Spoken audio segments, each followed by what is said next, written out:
శ్రీ నారా చంద్రబాబు నాయుడు గారికి, వేదిక పైన ఆసీనులైన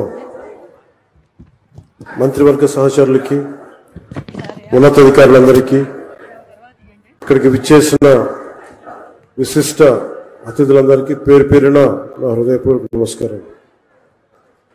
ఈ పర్యావరణ దినోత్సవం రోజున ఏం చెప్పాలి, ఏం మాట్లాడాలి అని అనుకుంటే నాకు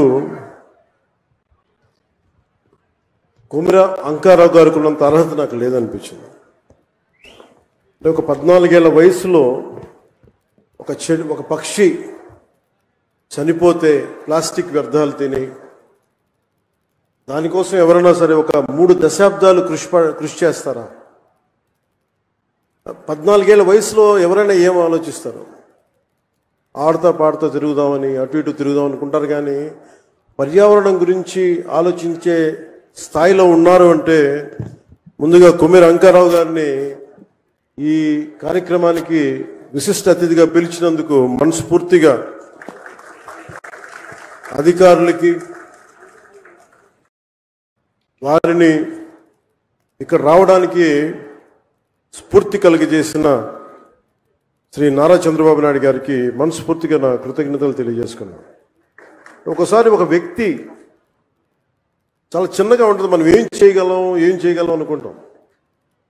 నాకు ఆయన్ని గురించి చదువుతూ ఉంటే ఒక నల్లమల పరిరక్షణ కోసం ఆయన పడ్డ తపన, గత కొన్ని సంవత్సరాలుగా ఆయన కొన్ని దశాబ్దాలు 3 దశాబ్దాలుగా ఆయన చేస్తున్న కృషి చాలా ఇన్స్పిరేషన్ అనిపించింది. ఈ కార్యక్రమానికి దీనికి మాట్లాడాల్సిన మరింత అర్హత, బలమైన అర్హత గౌరవ ముఖ్యమంత్రి నారా చంద్రబాబు నాయుడు గారికి ఉంది. నాకు ఎప్పుడు అర్హత వస్తుందంటే కనీసం నేను 1 కోటి మొక్కలు మన అంకారావు గారి లాగాను, లేదంటే గౌరవ ముఖ్యమంత్రి నారా చంద్రబాబు నాయుడు గారి లాగా ఒక చెట్టు నీరు కార్యక్రమం లాంటివి చేసిన తర్వాత ఒక స్ఫూర్తిదాయకంగా మాట్లాడే హక్కు నాకు వస్తుంది ఖచ్చితంగా.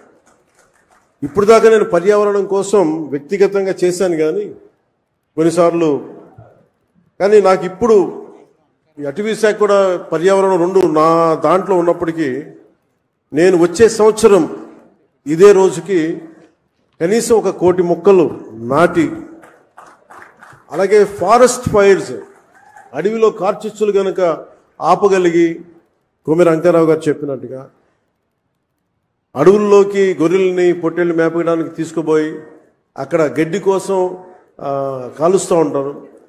వారికి కొంత అవగాహన సదస్సులు పెంచి వచ్చే సంవత్సరం ఇదే సమయానికి మనస్ఫూర్తిగా మీతోటి అనుభవంతో మాట్లాడతాను.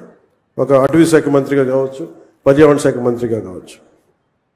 అలాగే ఒక్క వాక్యం చెప్పి నేను ముగిస్తాను.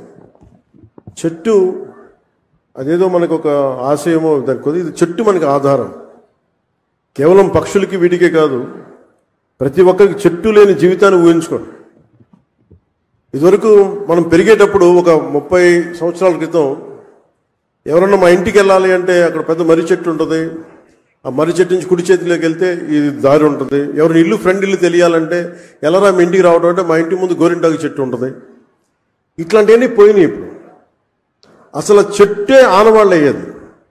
అలాంటి చెట్లని మనం సంరక్షించుకోవడం మానేసాం. కానీ అదృష్టవశాత్తు మనకి ప్రకృతిని పరిరక్షించగలిగే అవగాహన ఉన్న ఒక బలమైన వ్యక్తి మనకి ముఖ్యమంత్రిగా ఉన్నారు మనకి. అందుకు మనం నిజంగా గర్వించాం. ఈరోజు మా అందరికీ కూడా ఆయన ఇచ్చిన టార్గెట్స్ ప్రతి చోట 33% ఉండాలి ఫారెస్ట్ కవర్ అంటే, మా అందరికి ఇచ్చిన టార్గెట్ ఒక 50% ఆంధ్రప్రదేశ్లో ఉండాలి. ఆంధ్రప్రదేశ్ తలమానికంగా ఉండాలి. ఈ పర్యావరణానికి సంబంధించి కానీ, అటవీ సంరక్షణకు కానీ, నగర వనాలకు కానీ, చెట్లు విరివిగా పెంచడానికి కానీ, వాటిని స్ఫూర్తిగా తీసుకొని వచ్చేసారి మనస్ఫూర్తిగా కలుస్తాం తెలియజేసుకుంటూ, మీ అందరికీ మనస్ఫూర్తిగా ఈరోజు గౌరవ ముఖ్యమంత్రి గారు ఏం చెప్తారనేది మీతో పాటు నేను కూడా వినటానికి సంసిద్ధంగా ఉన్నాను. వారిచ్చే సూచనలు, సలహాలు తీసుకొని వచ్చే సంవత్సరం ఆయన మీద మనం పెట్టిన బాధ్యతని బలంగా నిర్వర్తించి ఆయన మెప్పు పొందేలాగా మనందరం ముందుకెళ్ళాలని మనస్ఫూర్తిగా కోరుకుంటూ సెలవు తీసుకున్నాను. జై హింద్.